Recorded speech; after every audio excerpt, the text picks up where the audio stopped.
Je suis actuellement en compagnie de Christine Morancy, artiste peintre, membre de l'Académie, qui va nous révéler tous ses secrets, ou presque. Bonjour Christine. Bonjour. Alors, je vais commencer par te poser une question. Simple. Tu es artiste peintre.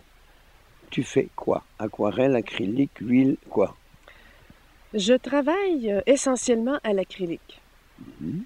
J'ai touché à tous les médiums parce que, étant graphiste et illustratrice de profession, ce sont mes études il y a déjà 20 ans. J'ai travaillé donc essentiellement dans l'illustration, dans le graphisme, et ça m'a permis, tout au long de ces années, donc depuis déjà 20 ans, d'explorer les médiums, l'huile, le pastel, l'aquarelle et vraiment tous les...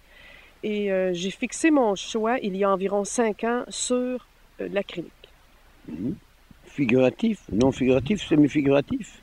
Dans mon cas, c'est figuratif, mais on discerne une tendance nettement illustrative. Donc, je suis près à de la bande dessinée, émotionnellement et dans mon travail aussi. Même que dans mes travaux de graphisme, ma clientèle était beaucoup plus, était d'emblée des gens qui avaient des crèmeries, des garderies, donc des choses qui me permettaient d'aller vers le côté enfantin, vers l'illustration, la bande dessinée. Et donc ça se démarque et ça se voit nettement dans mon travail. As-tu des thèmes préférés? J'ai des thèmes préférés. En fait, j'ai une philosophie qui est très près avec ma nature profonde. J'ai une philosophie animiste. Donc, l'animisme étant la croyance ancienne que, en toute chose, il y a une âme. Donc, j'exploite beaucoup les saisons et je vais chercher des éléments qui sont typiques des saisons bien de chez nous.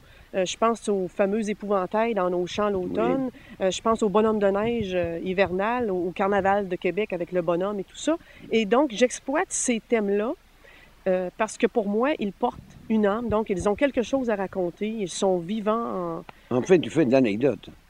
Oui, ça pourrait être quelque Jusqu'à un chose certain qui... point, oui, c'est anecdotique. oui, jusqu'à un certain point, même aussi le symbolisme, parce que je travaille aussi avec mes rêves beaucoup. J'ai, en parallèle avec mes études de graphisme et avec mon travail de graphisme au long des années, j'ai étudié en psychologie des rêves dans une école à Montréal et ça m'a permis de devenir conférencière, de devenir... de faire des ateliers au niveau et des arts et des rêves. Donc, aller chercher le potentiel imaginaire au cœur de nos rêves et le mettre à travers notre travail pour allier les deux. Donc, par le fait même, oui, le symbolisme est arrivé aussi à travers ça. Donc, des choses qui veulent dire quelque chose qu'on porte et qu'on essaie de traduire, et par la couleur aussi et par les sujets. Ça fait donc plus de 20 ans que tu pratiques l'art Oui, sous différentes formes. oui, oui, exactement, sous différentes formes, parce qu'au départ, mes études en graphisme, on avait des professeurs qui étaient artistes peintres, et qui étaient des peintres qui travaillaient, eux, qui gagnaient leur vie avec ça, et qui venaient donc nous enseigner les médiums peinture à travers les choses plus techniques, comme le dessin publicitaire, le dessin industriel et tout ça, ça faisait partie de ça. Donc, j'ai touché rapidement, moi, à tous les médiums et ça a été merveilleux aussi, parce que c'est ce qui... Rapidement, j'ai eu la chance de travailler ces médiums-là sans aucune contrainte parce que je gagnais pas ma vie en tant qu'artiste peintre, je gagnais ma vie comme graphiste. Je travaillais dans des grosses boîtes à Montréal et pas à la pige en plus. J'étais vraiment à salaire, donc j'avais ma survie était assurée au niveau d'un salaire. Donc, ça m'a permis de jouer, là, de dire, bon, peinture sur soie, vitrail, nommez-les les médiums artistiques, là, je les ai tout faits. Donc, Mais tu as eu ça a le fait... culot de te lancer dans la peinture seulement malgré le salaire Oui, manquant. c'est difficile. Je la trouve drôle, votre anecdote là-dessus, parce que moi, j'aurais fait du théâtre, j'aurais fait de la comédie, j'aurais fait du chant. Les arts. Oui. C'est les arts, c'est évident pour moi.